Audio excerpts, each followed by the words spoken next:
Skill the issue. first one's actually pretty good too. But I just knocked out 2 just because I found this one first, and they're pretty short. They're not really that long, so it's not that bad.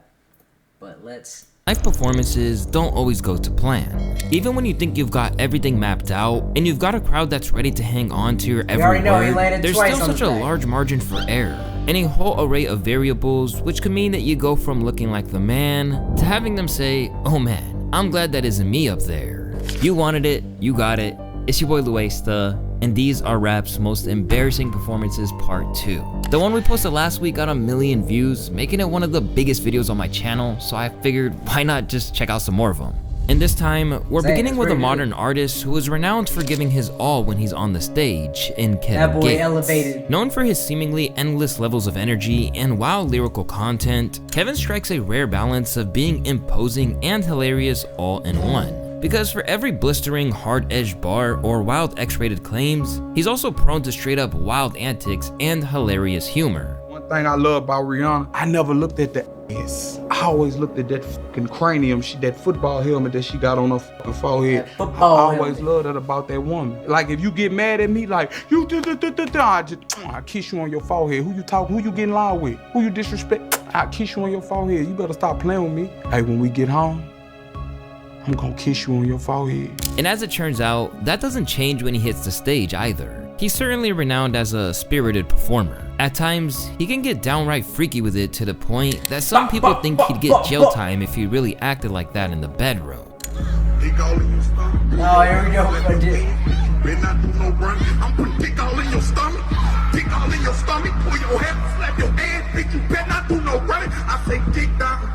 I dick you down. But this isn't about his graphic motions on stage. In this case, we're looking at how he handled taking a big stumble while performing. Over time, Kevin hasn't been the most elegant person on stage and has wound up on his ass several times.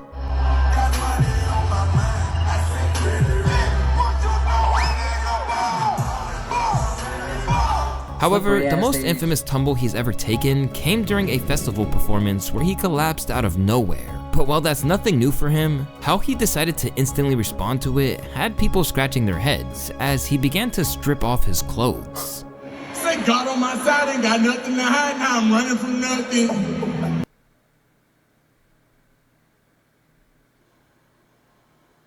What the fuck?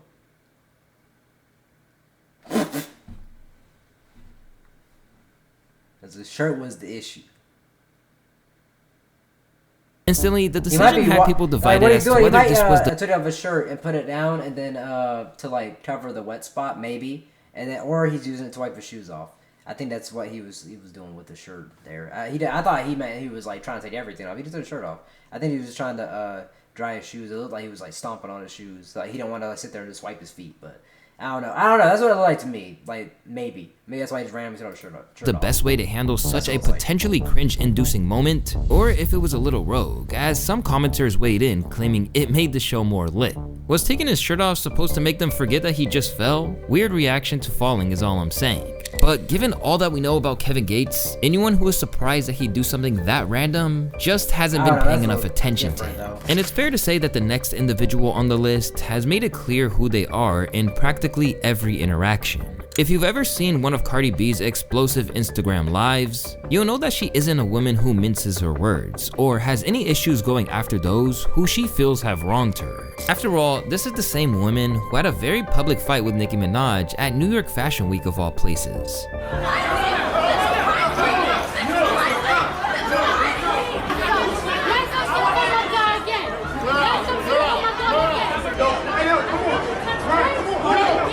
So, when a fan antagonized her during a show at Dre's Beach Club, it's really no surprise that she crashed out. Cardi was doing a set on a hot day when she asked her fans to splash her a little with water, but someone basically domed her with ice, and consequently, she took things a little too far to the point that it made the news. Boy, the internet is latching on to the latest incident of fans throwing things at performers on stage. This time, an object was thrown at rapper Cardi B.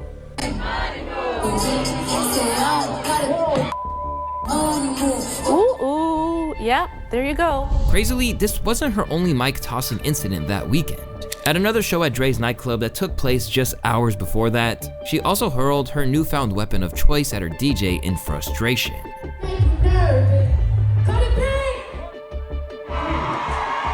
Was he playing Nicki Minaj shit? Initially, the victim of the mic attack considered pressing charges, but they were eventually dropped.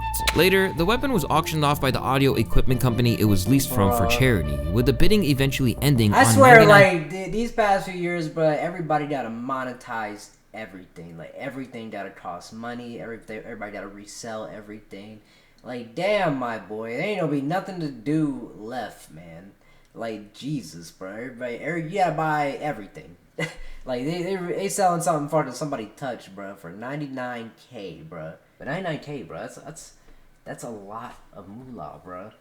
That's like a lot. $1,900. Later, Cardi explained her actions, insisting that it got out of hand and she just saw red.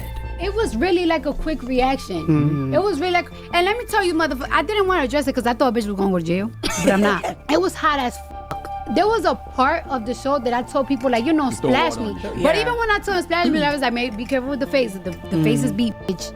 And 4 songs after, which is like, I don't know, 15, 20 minutes after, this bitch threw water and ice on my face. I just automatically reacted. I didn't even know that I was throwing it at I just, and when I look at the video, it's like, nah, you intended to throw that shit in my face because you ain't did it like this. You threw it like, and that shit had ice. Thankfully, Cardi managed to avoid litigation over the situation. But not every rapper is so lucky. Just look at Afroman's lengthy legal battle after he smacked a lady in front of the world. For the vast majority of people, you probably haven't heard much about Afroman since the early 2000s, which spawned hits like Because I Got High and Colt 45. But he initiated a massive storm of controversy years later when he responded to a stage invader with an extreme, and I mean extreme, response.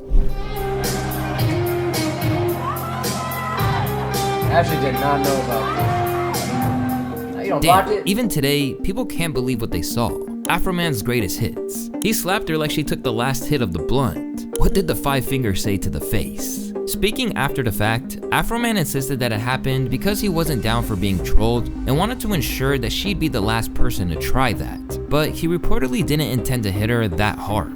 And over the years, I'd be rapping and girls would get up on stage. I want to be like, okay, this chick likes me. But in reality, she's saying, F you, it's all about me. It's competing with me. Then you got people that want to do humiliating shit to you and put it all up on YouTube. And then when one group of people see people doing shit to you on YouTube, you get this whole percentage of humanity that starts coming to your show and they want to do it too. With the rapper stating, it's like, I get it, but dog, like, that was your response to one woman going on stage, like, not even touching you or anything, but that was, I mean, like, I see why, like, the career went straight to the toilet afterwards, but it's like, dog, really? Like, that was your first thought, was to turn around and swing on that bitch, bro? Like, that was your first thought? That's insane. Like, just to go around and slap the woman. Like, other women have done it multiple times. So your first thought is to swing on them? It's like, you couldn't, like, booty bumped her or something out the way or something? Like, use your fucking big old body and just pushed her out the way? Like, damn. Like, you had to knock some fucking, some sense into her or something. That's insane, bro. Like, I don't know, weird choice, for real. Like, I don't know, multiple things you could have done first, I think. Like, you could have even asked her just to get off the stage or just, like, something. You know what I mean? Like, I don't know, man. Like, give her one of these. Like, yeah, at least try. Like, you just straight up just fucking felt she was behind him, turned around and said, whop. And I don't know if it didn't let it punch, it let it slap, but I don't know, it was blurred out at one point, so I don't know. It was the product of a bad day, he ended up getting sued for $65,000. And to make things worse, he couldn't evade it after the fact. You know, you can do a million things right, but the one thing you do wrong, there's gonna be a group of people that throw that in your face forever. As to whether he learned his lesson, Afroman later rid himself of another stage invader in slightly less ruthless fashion, and without ever fleetingly breaking his flow.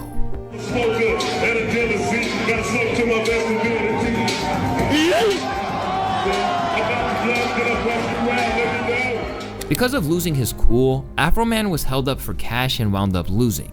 But while he was metaphorically robbed, Sticky Fingers of Onyx once made an audience feel like they were That's really- so fucked though, because like, I don't know, the man just needs to hire security at that point, bro. If people just keep coming on his damn stage, he needs to hire security. Like, that just like, at this point, it is his fault. Like, he needs to do something. Like, you're just literally sitting there letting people do that shit, and then you want to to physically harm them or whatever when you should have just had security instead. Because obviously he had to do something. But I don't know. He's not wrong either for that one. Like, dude wouldn't move. Like, he wouldn't leave. Like, I don't think he's wrong, but he should definitely get security. That way he doesn't get, like, such bad PR for putting hands on people.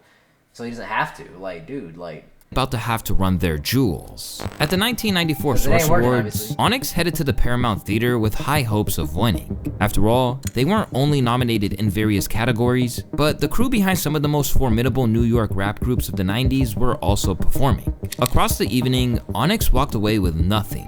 So by the time he took to the stage, Sticky was in a mood to make a statement like only he would. After we won at the Soul Train Awards, we did the first annual Source Awards, but they didn't show us any love. We got nominated for a few awards, but we didn't win anything. So I shot it up, literally, on stage while performing Throw Your Guns. And if you thought that he was talking figuratively, he's really, really not. Hey yo, and we got real niggas in here to throw your fucking guns in the air.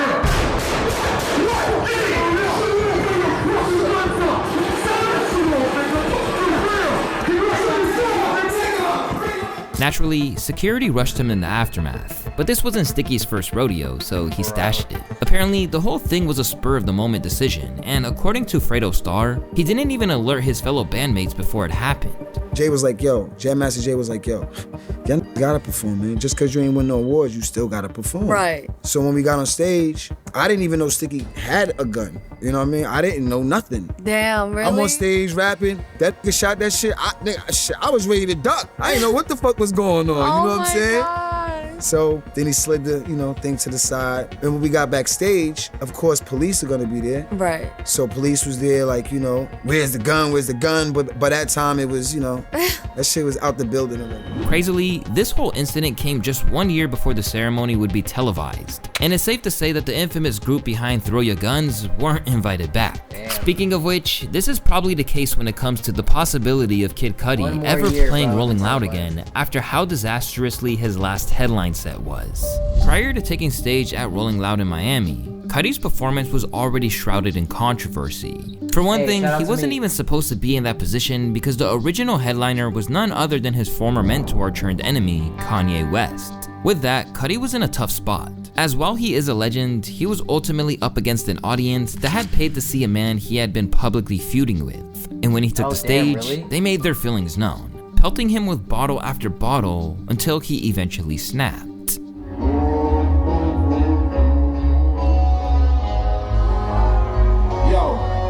I will walk off this stage. If y'all throw one more fucking thing up here, I will leave. I will leave right now. Throw one more fucking thing on the stage and I will walk off. I'm not fucking playing. I'm not fucking playing. You will ruin it for everybody. I will fucking leave.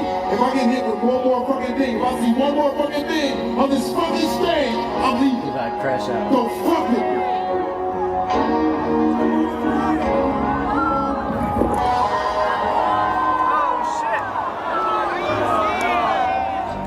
And sure enough, that's exactly what occurred, That's some fuck leaving shit, the bro. crowd with no headliner. In the aftermath, people tried to work out what went down. Some thought that Cudi just didn't seem like a good replacement for Kanye. Between the Ye Cudi drama and the crowd being upset that Playboi Carti's set got cut short, he was walking into a shit show. Speaking about it after the fact, Cudi made no apologies for his behavior and felt his response was completely valid. It's supposed to be an unspoken agreement amongst artists and fans that you're supposed to give the utmost respect and not interfere with the performance, he said after the event. In Cudi's case, his inflammable error came from choosing to depart from a situation he didn't want to be in. But at least it was only projectiles that he was hit with, because in Ply's case, his performance was derailed when someone tried to hit him with a belly-to-belly suplex out of nowhere. You guys remember Plies, right? The Florida rapper who released a series of smash albums on Slip and Slide back in the late 2000s? Well, the rapper once commanded a thriving fan base who'd come out in droves to see the platinum-selling artist. And back then, he was swarmed with fans. However, it's fair to say that when one man tried to show him love, he got a little carried away when Plies wasn't giving him the attention he wanted. So he decided to body slam him.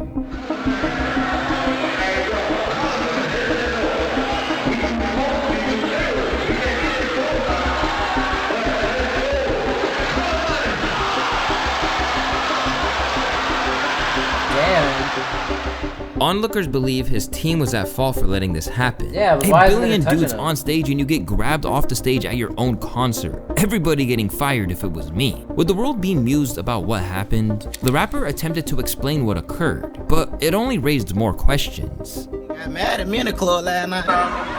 But let's go. Color money. Handsome, bitch. Big come tell me, don't talk to me like that. You tell that shit to a dude. I said, you look like a dude.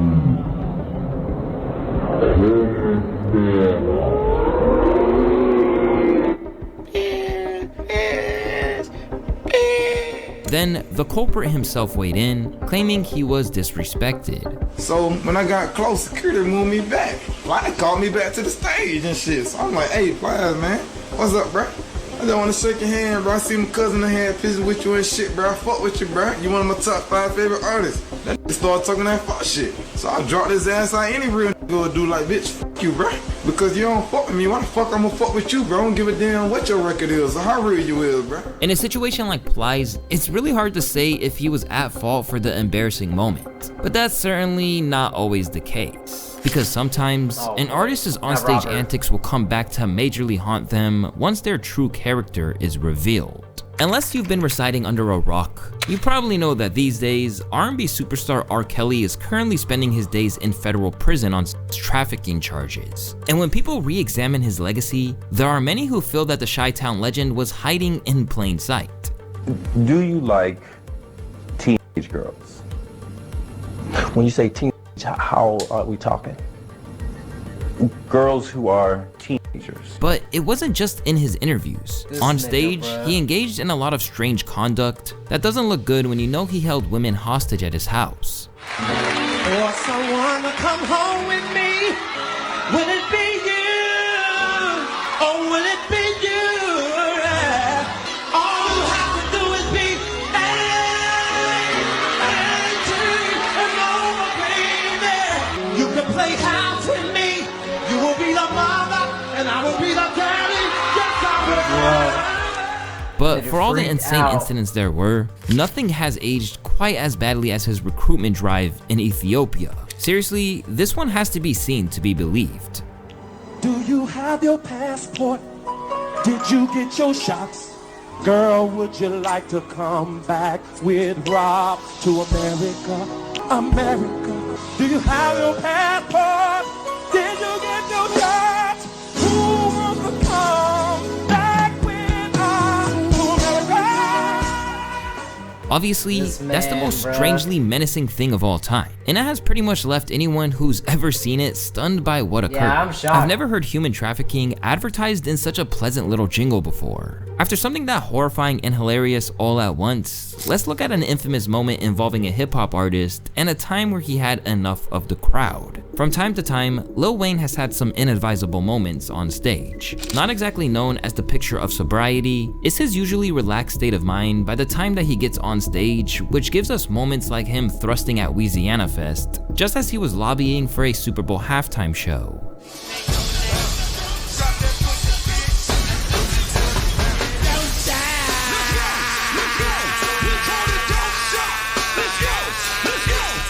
Naturally, this got him clowned almost universally, as the prospect of him performing on such a grand stage as the halftime show seemed more absurd than— Hey, bro, he was trying to give a damn performance, bro. That nigga is older. He was trying to perform, man. Like, that's why he did that shit. And you know what? Y'all niggas talked about it, man. Y'all niggas talked about it. So he got y'all. It worked. He got y'all. It just wasn't like what he expected, but hey, he got y'all. What was he thinking? This some shit you do in the bathroom. Now, I'm willing to give him the benefit of the doubt. He even elongated that. Like, bro, are you being murdered on stage? What is that? What is that? But while this wasn't exactly his finest hour, he clearly gave his all to his fans that night. However, once again, that isn't always the case. And during a show in LA a few years back, Weezy snapped when an attempt to introduce one of Young Money's new signees, Alan Cubis, to the crowd didn't work out well. And in one of his more petulant moments, Weezy decided to storm off stage and effectively ended the show when he didn't get the response he was looking for. We appreciate it, but we ain't about to be bending over backwards for these folks. We work too hard for this shit. We work way too hard. This is my motherfucking artist Adam. That was Twist, that was Josh. We are Young Money. We appreciate y'all time. What's that? It's good. Appreciate you. At the time, the hip-hop world wasn't exactly pleased with his overly emotional and entitled display, with one user writing, "I understand Wayne's loyalty, but you can't make an audience/crowd cheer or accept a new artist. It needs to happen naturally." In that situation, things got awkward for everyone involved. That's true. But sometimes, that can happen without an artist leaving the stage. Just look at the collective confusion caused by a certain Australian rapper's fake Atlanta accent during a freestyle. Throughout her career, Iggy Azalea has never exactly been beloved. In fact, even people like T.I., who were once her allies and mentors, eventually tried to disown her. And while there's a whole host of reasons why she became a laughingstock, performances like this one at a festival didn't help. Tire marks, finish line with fire marks. When the green light starts to move on the way train. Master, she on the pants, got spit like a plaster. Raptor, battery, did like go like dash, faster, motorbike faster. He gotta get a bitch, pass to my rapture. White bitch, go back and blow like a wind. Perhaps your rooftop in the wind. When I win, no, when I win, leg up like she got hoes on call. Got hoes on call to come through, take a protocol. Just damage it, that's my protocol. These many Australians on source and no camera. I don't care who you are. No killer rap, gotta give it to you raw. Bitch, 1 point, when the pass me the joint, gotta twist this beat. I'm spraying my joint. Drink, crack, rap. Walk till the pop, pop, boom, no, to the rap city, no, ticket, yeah, shorty, do it, I'm roll, no, diggle, from motherfucking neck. It's Iggy, not Jiggle. Since then, people have still hoped that one day, whatever she truly said would come to light. This is how English sounds to people who don't speak it. Ever, Guys, bro. chill. When the aliens visit us, she's gonna translate. While that moment was all in good fun, Iggy has also faced heavy criticism during a show in Rio de Janeiro when she chose to keep performing, even as one of her dancers suffered a medical emergency. Scary moment at singer Iggy Azalea's concert. One of her dancers collapses on stage. Somebody bring a medic up here. But instead of stopping the concert, held in Rio de Janeiro, Brazil, she keeps singing. Just to get you, I'm doing whatever works. The dancer seen here next to Azalea on stage suffered a seizure during the song Black Widow. You can see her convulsing on stage. After a brief pause, Azalea keeps on going. And with behavior like that, it's hard to feel bad for the fall off she's had. What you have to compare the Medell situation though. It was the same thing. I mean, it wasn't like a seizure though, but still, yeah, like no one tuned him up about it. Like they were mad at first, but then it like blew away or whatever when it was obviously an accident. And then with her, and then like he wanted to keep the performance going, but when she does it, it's an issue. I don't know, man. I don't know. She was keeping the performance going. There were 3 people back there. What is she gonna do? You know what I mean? They easily see someone's on the ground. They know to send an ambulance over. If anything, the dancer should have just left and helped out. She didn't have to do anything. Like there's nothing. She's the performer, bro. It's like there's people for that. It's not her job to do that. Like stopping the show, I don't know what that's supposed to do. It's not even stopping the show. It's just literally like stop, turn around. Hey, are you okay? What's she doing? She's not a medical professional, bro. So let them handle that. If anything, she has to be carried or something. Then have them 3 girls that are right there help out and do that. I feel like that should work out just fine. But I don't know, that's just me, maybe. Speaking of falling, our first edition of this video featured the notorious moment where Travis Scott fell into the abyss in autotune. But believe it or not, this isn't the only issue he's had with his technology on stage. In another instance, the Cactus Jack leader, who heavily relies on vocal effects, was left stranded when his autotune suddenly cut off and led him to hitting a terrible and majorly funny note.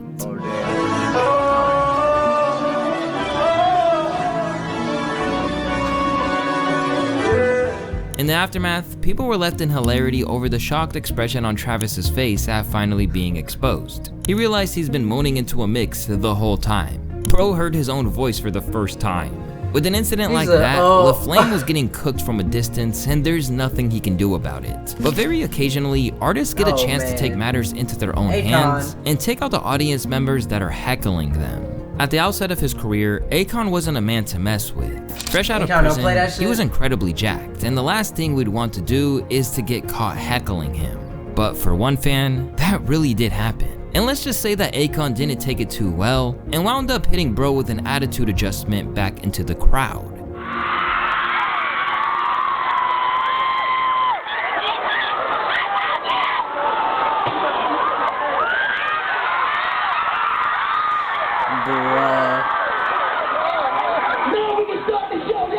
Years later, Akon discussed what went down with Club Shay Shay.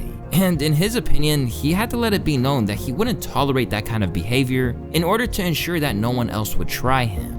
So I'm on stage and I'm performing, and the next thing you know, I see something coming at me. At first I thought I was seeing something, but then when it got really close, I was like, oh, whoa. That almost like hit me in the face, and I said, yo, wait a minute, who threw that? The crowd, everybody just pointed to him.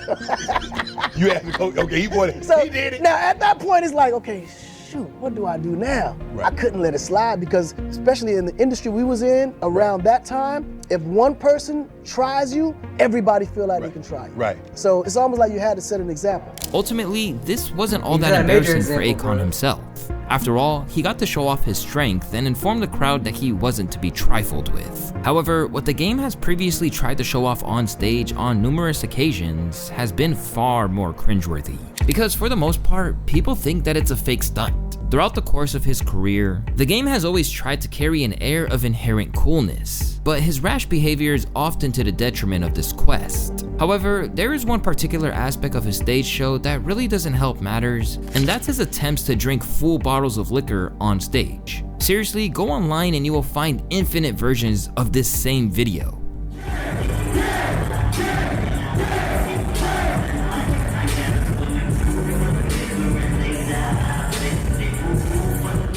But alongside the footage, you will find plenty of comments from people who don't buy that he's really doing it. Unless anyone saw him break the seal, it's water. This is more planned than his freestyles. Despite the fact that everyone thinks this is up there with the endless red rolls, white ceiling bars as the most embarrassing trick in his arsenal, the game clings on to this gimmick to this very day. In fact, he even did so during his appearance on Drink Champs. Let's see if Game is gonna do it.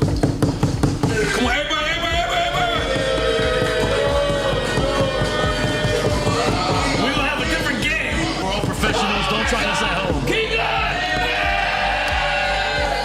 Whether or not you think it's real, there's no reason for the game to be acting like he's pledging to be in a college dorm at this point in his life. However, what was definitely not fake was the pain inflicted on Tyler, the Creator, during a performance at the House of Blues. Way back in the Odd Future days, Tyler, the Creator was known for having the most chaotic live performances out there. Full of stage dives and other antics, he and his crew such as Haji Beats, Left Brain, Damo Genesis, and Jasper Dolphin would whip the crowd into a frenzy. But sometimes they got a little carried away with themselves, and during a crazy performance, he ended up breaking his foot.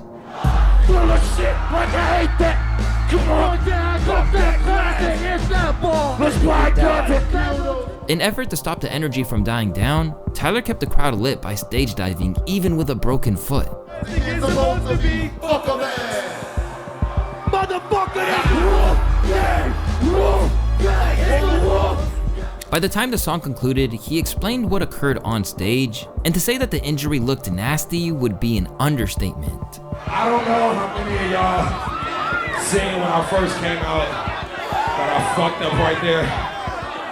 I hurt my foot bad. My fucking bone is like popping out.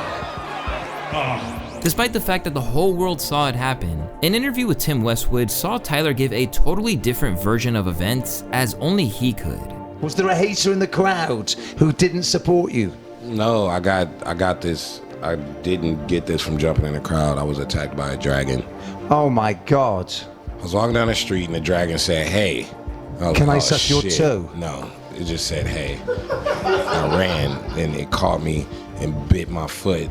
Now it's in jail. Motherfucker! Man, let's hope that he stays on his feet when it comes to the Chromacopia tour. But he has to be saluted for still diving into the crowd with a broken foot. It's your boy Luesta, and this has been another installment of the most embarrassing performances. As always, I want to thank you guys for watching today's video, and I'll catch you guys on the next one. Peace! Alright, that was the most embarrassing performances. Alright guys, I ain't no cap. I'm gonna go ahead and stop watching videos, bro. I was kind of passing out. But that was a good one. I like the most embarrassing performances. It's pretty good. He's probably gonna do another one most likely. Probably even more.